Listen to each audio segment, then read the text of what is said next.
O governo do estado do Tocantins publicou ontem o balanço de suas contas no segundo quadrimestre de 2020. Dos números, obtém-se duas questões, uma positiva e outra negativa. Vamos à positiva. O governo reduziu para 42,17% o comprometimento da receita com salário, com despesas de pessoal, que é um dado positivo. É um índice menor que o índice do primeiro quadrimestre, ou seja, de abril, é um índice bem menor. Nesse mesmo período, o governo também reduziu a despesa líquida de salário na ordem de 258 milhões, ou seja, ele reduziu em 258 milhões as despesas líquidas com salários nesse período, ou seja, de abril a agosto, né, de maio a agosto. E no mesmo período, ele conseguiu aumentar a receita em 376 milhões de reais. Né? Então, que inclusive obrigou o governo possibilitou ele a suplementar crédito, né? Em função desse excesso de arrecadação e do superávit financeiro. Então, ele mandou mais dinheiro para os órgãos, né? Foi um dado importante para o governo, ou seja, teve mais dinheiro para aplicar no que interessa à população e reduziu as despesas com salários em 258 milhões. É importante isso. Agora, vejam só. Siqueira Campos entregou em 2002, de 2002 para 2003, o governo do Tocantins a Marcelo Miranda, na sua primeira administração, um gasto com folha de salários, gasto líquido, de 583 milhões. Né?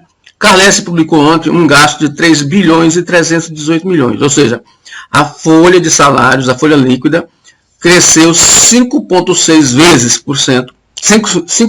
vezes nesse ano, de 2002 a 2020, não é verdade? Naquela época, lá, Siqueira entregou para Marcelo Miranda, em 2002, um índice de comprometimento de 41,90%. Né? Ele entregou o balanço de 2002, comprometendo 41,90% das receitas com salários. Marcelo Miranda fechou o seu primeiro governo em 2003 com 42%, aí já aumentou um pouco, não é verdade? Então, Carlesse, quando fecha aí esse segundo quadrimestre com 42,17%, ele termina sendo, retornando o gasto, o comprometimento ao governo Siqueira. 2002, fechamento de 2002, ou seja, 18 anos. Então, não seria errado dizer que Carlesse retroagiu o comprometimento, ou seja, ganhou 18 anos nessa questão das despesas com o pessoal em relação à receita corrente líquida, ou seja, está muito claro o esforço do governo para reduzir essas despesas, não é verdade? Como o efetivo não pode ter salário reduzido, intui-se que o governo cortou naquelas coisinhas diárias, deslocamento, comissionados, contratos, né? E que começou a funcionar, ou seja, começou a dar à administração uma posição mais enxuta. Agora, qual é o dado negativo dessa situação?